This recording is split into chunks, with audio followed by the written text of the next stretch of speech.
Hello, everyone, our dear listeners, and also some viewers as well, because I know that this podcast is also seen by video. So, welcome to another episode of Immunotech Talks. And this is the podcast that we have created to share with you some of the insights and valuable information around leadership, science, business, personal development as well, and much, much more. And we are so happy and honored to have you here again, our dear listeners. My name is Vanessa Gomez, and I am more than honored and privileged to be your host for the day. And especially, let me tell you, because today we'll be discussing a topic that goes very deep in all of our hearts at Immunotech. So, this current month, we are honoring Dr. Gustavo Bounous and celebrating his birthday by remembering how his work became a true wellness revolution. And some of you, maybe if you are new here in this family, may be asking yourself, well, who is Dr. Bounous? Well, my friends, stay tuned for this talk because today we will be sharing details not only about Immunocal, but also about the story of his founder and discoverer, and also understanding the importance of his lifetime achievements and the legacy he left behind. So definitely this episode is going to be super interesting for all of you today. But of course, I can do this by myself. So I am not alone today. Actually, I am today with one of our most endeared chairmen of Immunotech. And he's joining us today again. This is his second episode with us. So, let me give you a little bit of the introduction to our guest.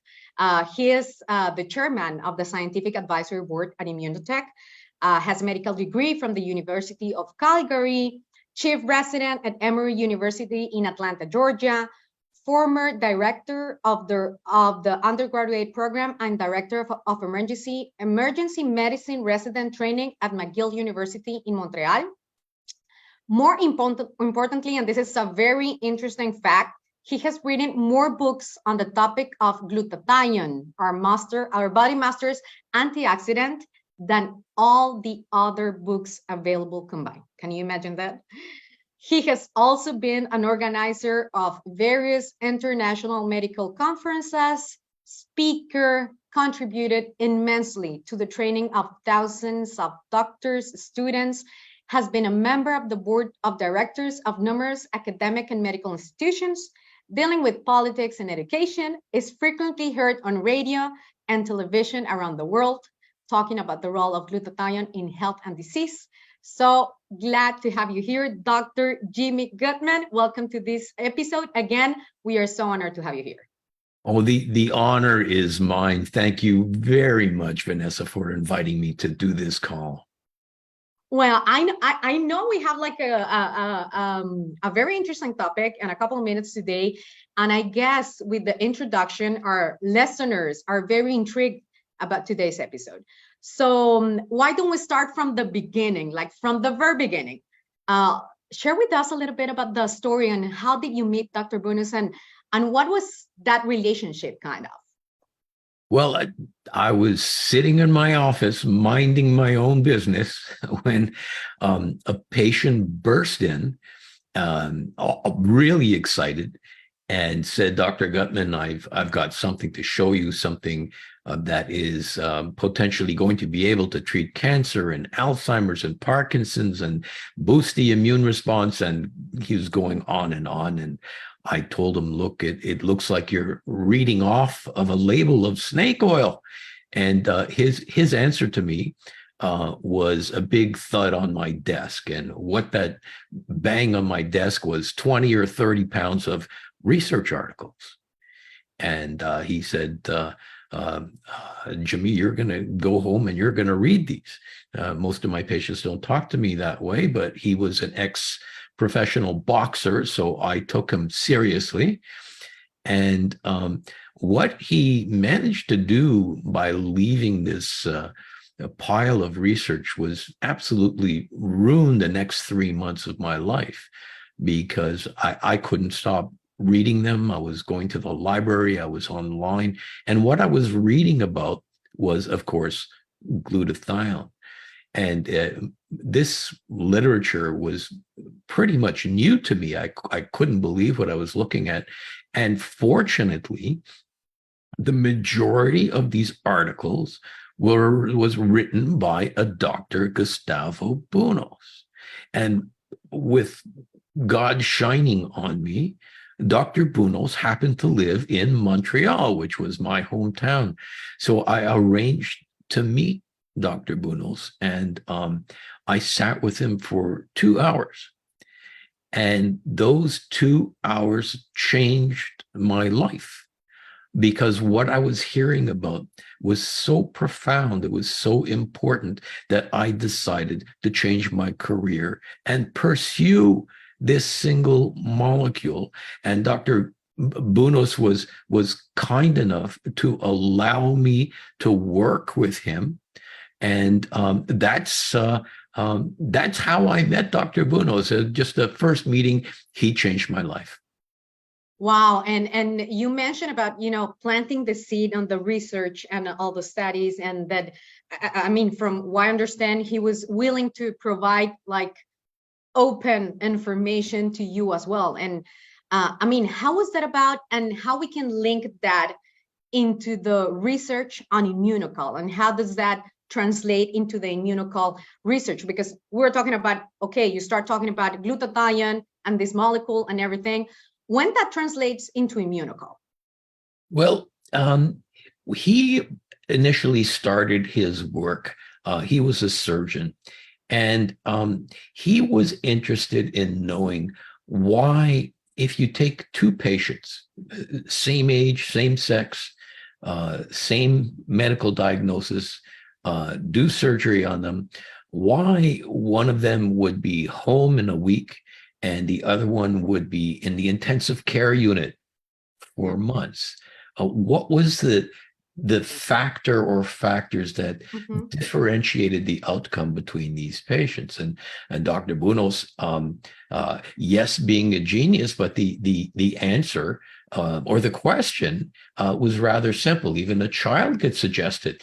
Maybe it was something that they were eating. Maybe it was part of their diet. So Dr. Bunos started investigating different dietary substances in the outcome of these surgical patients. And of course, out of the food groups, the one that seemed to make the most sense, that had the most promise, were proteins.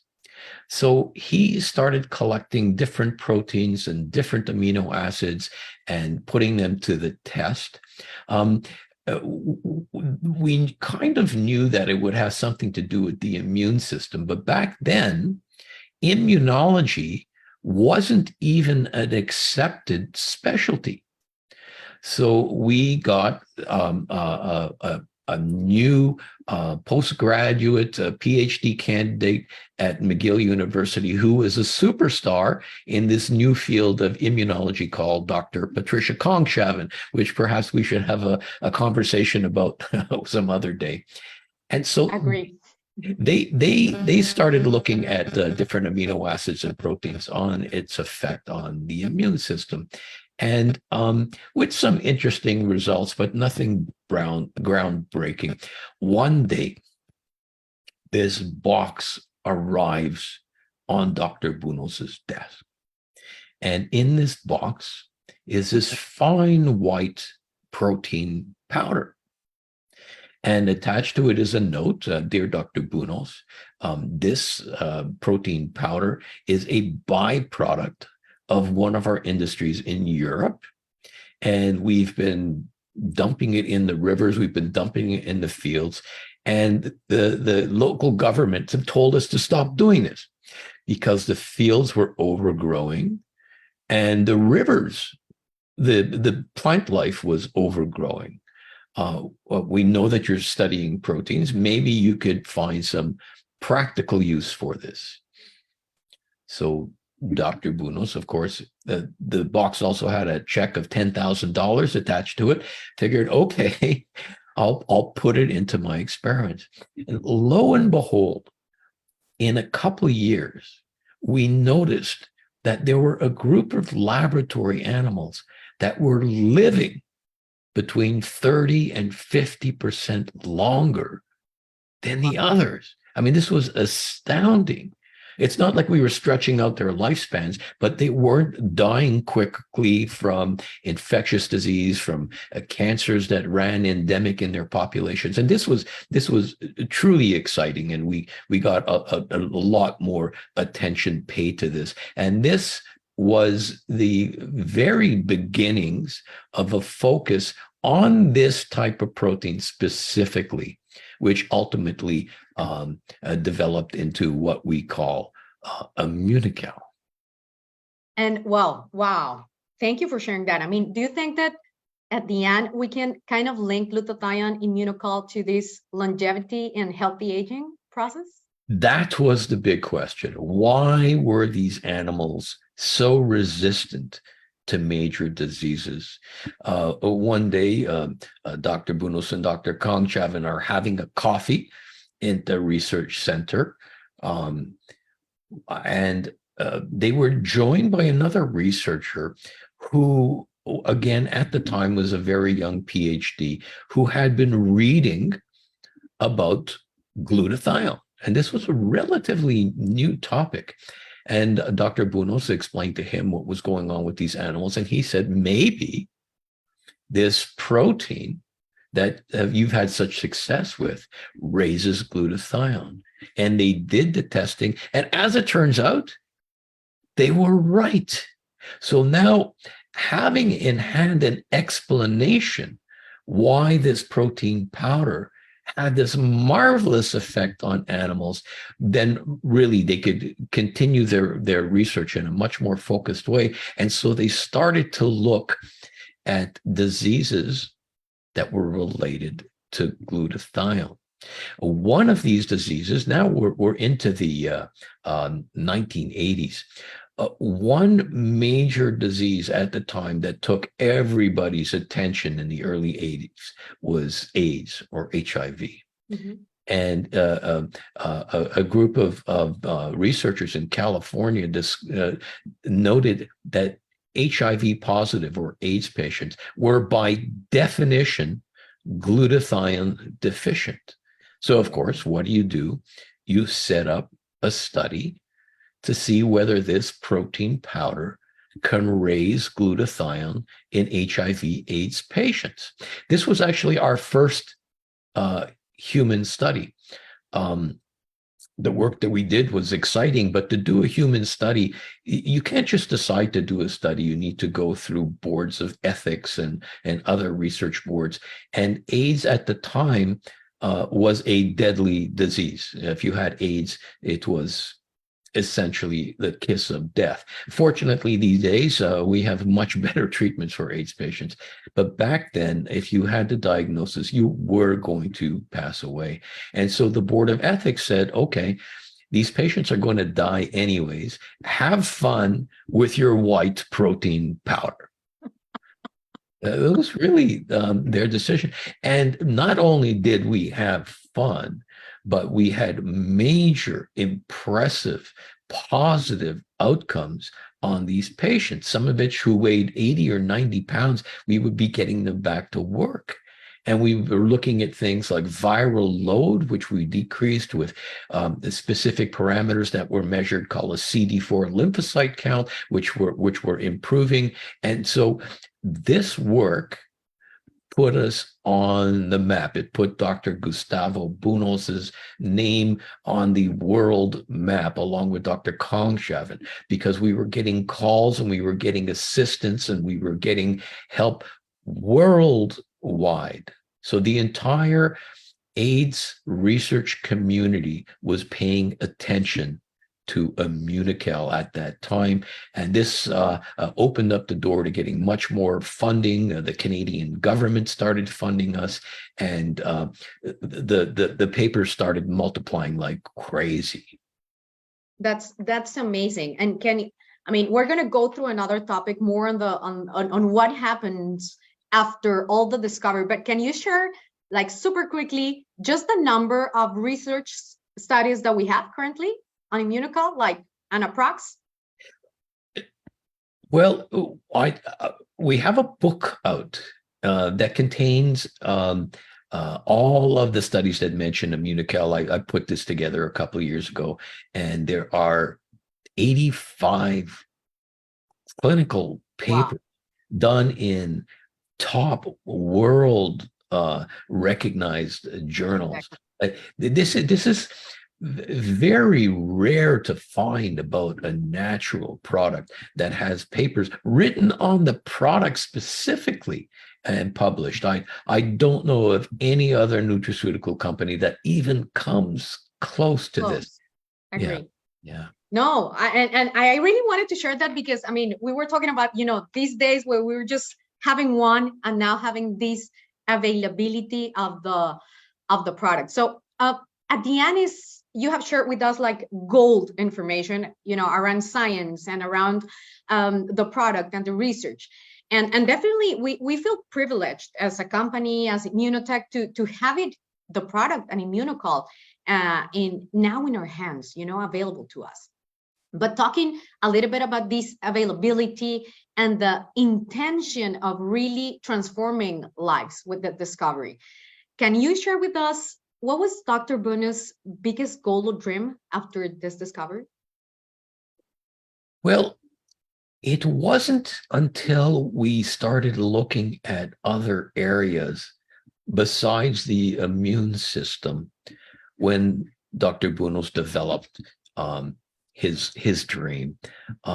We went from infectious disease like AIDS to hepatitis to bacterial infections, but then we moved on to many other areas, in particular oncology, the study of cancer, where we had again astounding results. And then from cancer, we moved on to lung disease and asthma and cystic fibrosis and pulmonary fibrosis. And then we moved to cardiac issues and we covered so many medical topics, and it became clear to Dr. Bunos that this was really quite profound and quite wide reaching. And he was a very humble man. He was a very, very humble man. But he said that he would like to see this product in every household so that the common man can benefit from this. And initially, we had pharmaceutical companies look at this product because it had the research done just like you would on any other drug, but it happened to be a natural product. And Dr. Bunos cared less about money than he cared about helping humanity. Wow. So we chose the route of a natural product.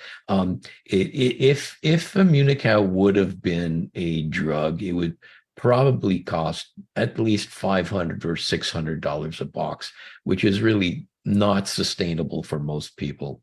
So we went the natural route, and so that was his dream, to see a box in every kitchen Wow. available. It is a great, of course, a beautiful, but also a laudable purpose, like putting a lot of work just to make sure that everyone can benefit from it.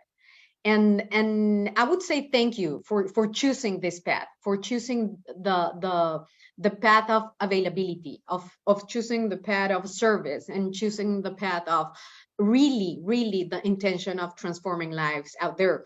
And thank you for choosing also Immunotech and being this, the vehicle for making that a reality. How do you think, or how well do you think Immunotech has done in fulfilling this dream? And also, how can we do it better, all of us? Well, when you look at our beginnings, nobody had heard of glutathione. Maybe an emergency physician, maybe a liver specialist, maybe a toxicologist. But when we would talk to doctors back at the beginning, glutathione was a completely new word.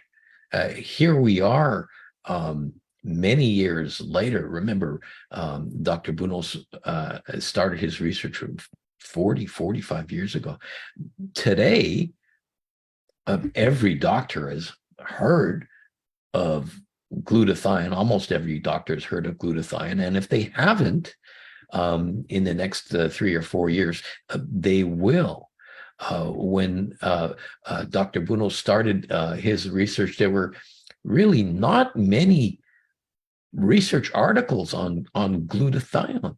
Today, 2023, there are over 175,000 articles that mention glutathione. Now, that just is, for most people, is a number. So let me put that in context. If you look up the amount of medical articles on PubMed on vitamin C, there are maybe 40 or 50,000 articles on vitamin E, maybe 60,000 articles. So vitamin C and vitamin E are pretty well known, are pretty popular. There are more articles on glutathione than there are in vitamin C and vitamin E put together. So this is a huge amount of information in the scientific community that is going to filter down into the common knowledge. There's always a delay between what appears in science and what appears in everyday news, but I'm quite confident in saying that it was Dr. Bunos's work that was the majority of the influence on the scientific and medical community to develop this topic. Before Dr. Bunos made the link between glutathione and the immune system, nobody knew about it. Before we started doing research on glutathione and cancer, nobody knew about that. These were all groundbreaking, pioneering work by our scientists. The reason why glutathione is so popular today is in part because of our research, Immunotech's research. Amazing, amazing, and thank you, because at the end, what I can kind of summarize from this is there's a lot to do yet, and there's a lot of work that we need to do together to really fulfill and accomplish that dream as a whole, as a purpose. Just a final thought, Dr. Gutman.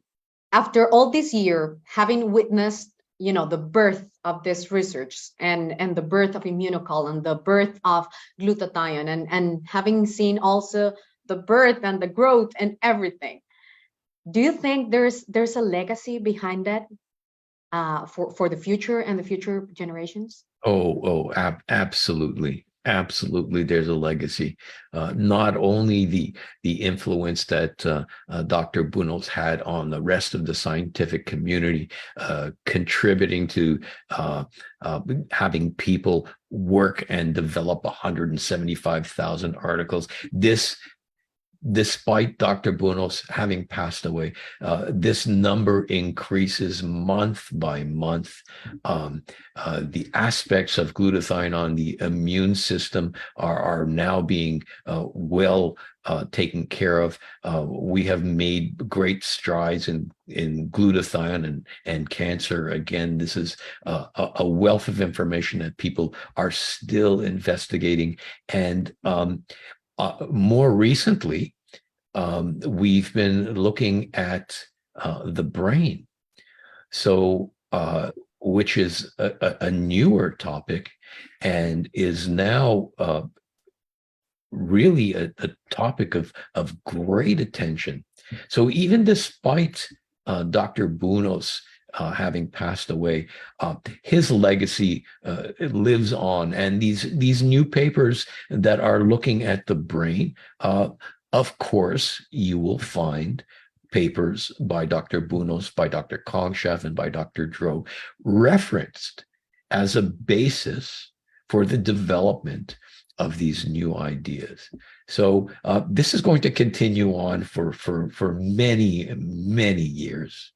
Definitely. Well, I guess time's up for today, but as you were saying, glutathione, Dr. Bounous vision, this higher purpose is more alive and relevant than ever. And there's still a lot to do.